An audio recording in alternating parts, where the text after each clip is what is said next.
नमस्कार, मैं हूं यास्मीन। भारत और चीन के बीच बढ़ते तनाव में भारत ने 59 ऐप्स को बैन कर चीन को और बड़ा झटका दे दिया, जिसके बाद से ही चीन और भी ज्यादा बौखलाया हुआ नजर आ रहा है। दरअसल एक चीनी पत्रकार ने ऐप्स बैन करने के फैसले को लेकर भारत का मजाक उड़ाने की कोशिश की थी, लेकिन अफसोस वो इसमें कामयाब नहीं हो सका, या कहें कि एक्ट्रेस सेलिना जेटली ने उनकी इन कोशिशों को कामयाब होने नहीं दिया। जिया होशिजिन नाम के एक चीनी पत्रकार ने ऐप्स बैन की खबर को शेयर करते हुए ट्वीट किया है और लिखा है कि अगर चीनी लोग भारतीय उत्पादों को बैन करना भी चाहें तो उन्हें ज्यादा भारतीय उत्पाद नहीं मिलेंगे। भारतीय दोस्तों, आपके पास कुछ चीजें होनी चाहिए जो राष्ट्रवाद से ज्यादा जरूरी है। पत्रकार के इस ट्वीट को देख भड़की सेलिना जेटली ने भी उनके ट्वीट पर रीट्वीट करते हुए लिखा, सर, क्या आपने हमें मित्र कहा, लेकिन दोस्त को नहीं मारते।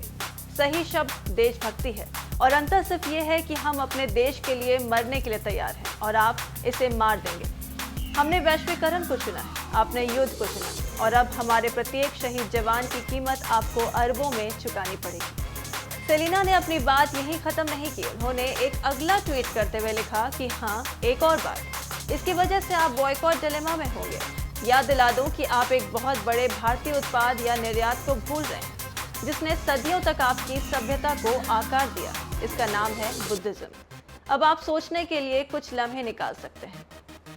बहरहाल सेलिना द्वारा दिए गए ऐसे जवाब के बाद चीनी पत्रकार की ओर से कोई बयान सामने नहीं आया। कह सकते हैं कि सेलिना ने मुंह तोड़ जवाब देकर उनकी बोलती बंद कर दी है। जानकारी के लिए बता दें कि टिकटॉक समेत 59 चीनी ऐप्स के बैन होने पर कई बड़ी हस्तियों ने अपनी प्रतिक्रिया दी, जिसमें अमृता राव, कुशाल टंडन, कुमार विश्वास का नाम शामिल है। अगर कोई हमारे हाथ से हमारी उंगलियां काटने की कोशिश करे या हमारी भुजाओं से हमारी हथेली काटने की कोशिश करे तो किस तरह का कष्ट होगा आपको। वही कष्ट पहुंचाया है चाइना ने हमें लद्दाख पर अपनी लालची नजरें गड़ा के, और वहां हमारी सीमा का एक एक इंच बचाते हुए हमारे 20 जवान शहीद हो गए हैं। क्या भूल पाएंगे आप उनकी माओं के आंसू, उनकी विधवाओं की चीखें और उनके बच्चों के दिए बलिदान को?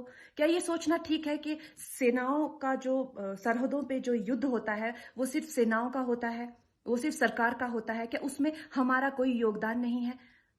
क्या हम भूल गए वो वक्त जब महात्मा गांधी जी ने कहा था अगर अंग्रेजों की रीढ़ तोड़नी है भारत में तो उनके बनाए हुए हर उत्पादन का बहिष्कार करना पड़ेगा? तो क्या ये जरूरी नहीं है कि हम भी इस युद्ध में हिस्सा लें, क्योंकि लद्दाख सिर्फ एक जमीन का टुकड़ा नहीं है, भारत की अस्मिता का एक बहुत बड़ा हिस्सा है, भारत की हथेली है। हम उसे किसी तरह से इस दुश्मनों के उनके गंदे इरादों में सफल नहीं होने दे सकते। तो क्या हम लोगों को इसमें हिस्सा नहीं लेना चाहिए कि जो चाइनीज जितनी भी गुड्स हैं, जितने भी उनके प्रोडक्ट्स हैं, जिन भी कंपनीज में उन्होंने इन्वेस्ट किया हुआ है, उनसे उनको रिटर्न्स आते हैं, रेवेन्यूज आते हैं, ऑर्गेनाइजेशंस हैं, उन सब का बहिष्कार करें, ताकि वो उस संपत्ति से जो यहां से इंडिया से इकट्ठी करके जाते हैं, उस संपत्ति से हथियार खरीद के हमारे सैनिकों के सीने छन्नी करते हैं। तो क्या हम इस युद्ध में हम चाइना का साथ दे सकते हैं? आप बताइए। ये क्या हमारा कर्तव्य नहीं है कि हम अपनी सेनाओं का और अपने सरकार का साथ दें? तो हमें प्रतिज्ञा लेते हैं कि हम आत्मनिर्भर बनेंगे और चाइनीज गुड्स को बिल्कुल बॉयकॉट करेंगे और इस युद्ध में हिस्सा लेके भारत को जिताएंगे। जय हिंद।